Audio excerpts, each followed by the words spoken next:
హైడ్రా హైదరాబాద్ పాత బస్తీకి వెళ్ళలేకపోతుందా?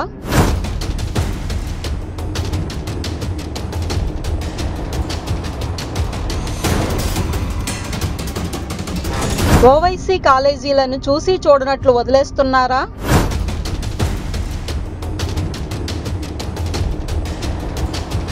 మైనార్టీలను ఒప్పించేందుకు కాంగ్రెస్, బీఆర్ఎస్ కలిసిపోయాయా?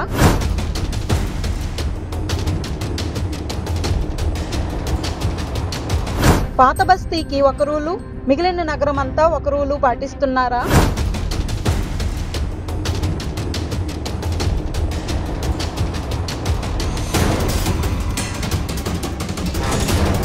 కొంచెం ఇష్టం, కొంచెం కష్టం.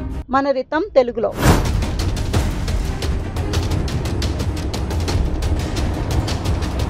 హైదరాబాద్లో చిన్నపాటి వర్షం పడినా రహదారులన్నీ జలమయమై ప్రజలు తీవ్ర ఇక్కట్లు ఎదుర్కొంటున్నారు.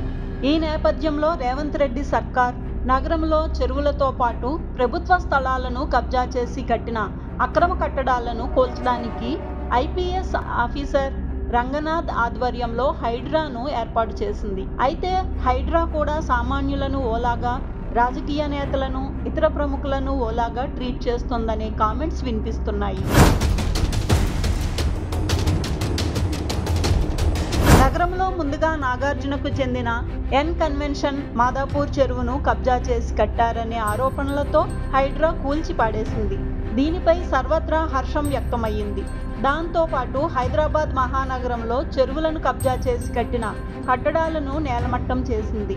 ఇందులో బీజేపీ, బీఆర్ఎస్కు నేతలకు చెందిన కట్టడాలున్నాయి. అయితే అక్రమ కట్టడాల విషయంలో దూకుడుగా ఉండే హైడ్రా హైదరాబాద్ ఓవైసీ అడ్డాకు వచ్చేసరికి సైలెంట్ అయిపోతుంది. ఏదో అక్కడ కొన్ని అక్రమ కట్టడాలను కూల్చామంటే కూల్చారు, కానీ సకలం చెరువును కబ్జా చేసి ఓవైసీ చెందిన ఫాతిమా కాలేజీ జోలికి మాత్రం పోవడం లేదు. ఈ క్రమంలోనే ఫాతిమా కాలేజీ అంశం మరోసారి హాట్ టాపిక్గా మారింది.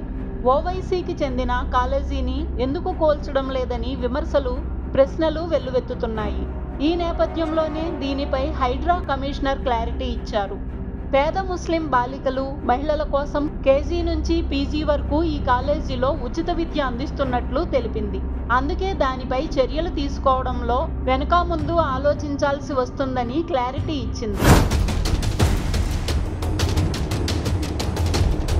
దీనిపై కొంతమంది బీజేపీ నాయకులు, ఎంఐఎంకు హైదరాబాద్ వ్యాప్తంగా ఎన్నో స్కూల్స్, కాలేజెస్ ఉన్నాయి.